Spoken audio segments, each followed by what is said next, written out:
Hello students of class 8. Welcome to the online tutorial classes for Vidyavan High Secondary School. I am Megha ma'am and this video is for the life science, and the chapter what I will continue today is the health and hygiene. It is the part 3 video. The last month I have already given you 2 videos from this chapter where the basic idea of the diseases and the communicable diseases and non-communicable diseases was there, and also the differences between the being healthy and being disease free was there, and also there are characteristics and some classifications of the non-communicable disease. Okay, so today I will start with the communicable disease. So here one main term that we have to know, that is pathogens. Okay, so what is a pathogen? The microorganisms that cause the communicable diseases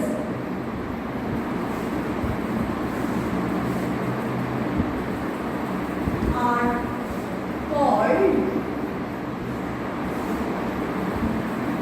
pathogens. Okay. So by the pathogens or germs, the communicable diseases can be spread. Okay. So some common communicable diseases are influenza, like measles, malaria, dengue, chikungunya, and AIDS, like this. Okay.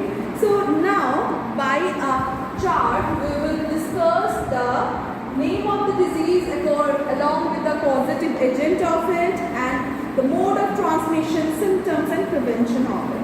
So the first name of the disease. Name of the disease I will write. Then the name of the causative agent. I will also write. Then the mode of transmission.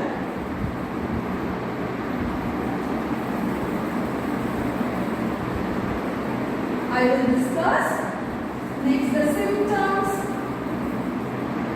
I will discuss, and then the prevention also I will discuss. Okay. In that way, the first is influenza. So the first is influenza. The name of the disease is influenza. Here it is a very common cough and cold problem, and it is a very common disease which is very communicable and usually seen in the common people. The causative agent name is myxovirus. Myxovirus means a group of virus. Okay.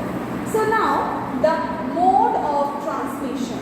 The mode of transmission of influenza is the droplet infection through coughing, sneezing and spitting. That means if someone has influenza and he coughs in front of you, then the influenza virus can come to you by the air. Okay, so by the droplets, by the water droplets is usually transmitted one to another. So the mode of transmission will be droplets.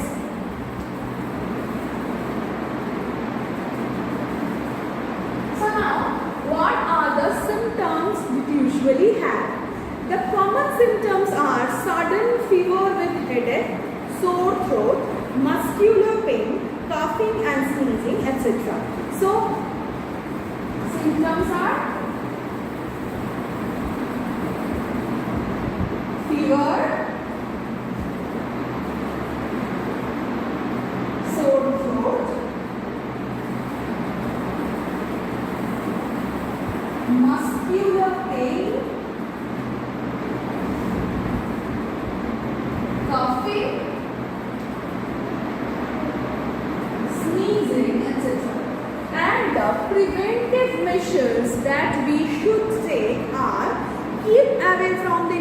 person, that is the main thing.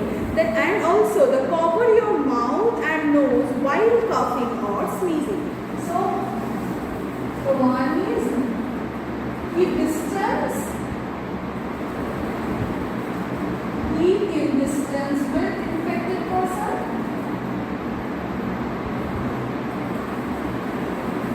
And the second is cover mouth while coughing or use mask. Mask is now very common for this corona purpose, but for influenza patients also, if they use the mask properly, and also the people who are going outside in every day in the monsoon or in summer season, if they use this cover mouth, when they are coughing or sneezing, if they cover their mouth, then the influenza can be stopped. Next is measles. So now I am erasing this part and I will write it from there.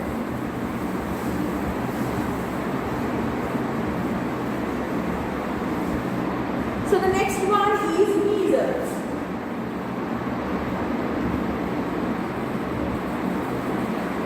The causative agent is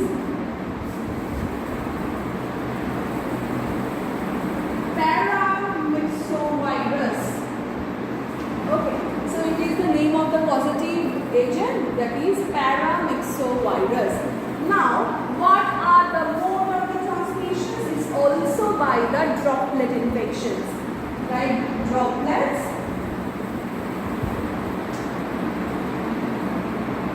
Infection. And the symptoms is more or less like the influenza, but it also has some more infections, some more symptoms like first the sore throat,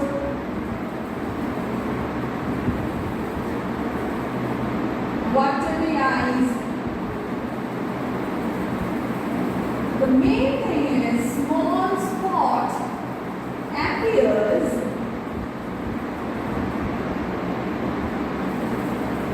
at the body, rashes. Okay. This is the main thing. Like sore throat, running nose, watery eyes, dry cough with fever are the common things. Also, small whitish spots appears on the inner walls of your chin. Red rashes appear first in the neck region, then in the whole body. Within a week, the rashes fade away, leaves brown colored spot. So the measles spot is left after the person have cured himself from the measles. Okay. Next, the prevention. The prevention is MMR vaccine. Okay. This vaccine given to children at age of 9 months and also in the 15 months. Okay. And the isolation of patient for 10 to 12 days is very much necessary. And the MMR vaccine is actually in the vaccination schedule, the immunization schedule. Okay.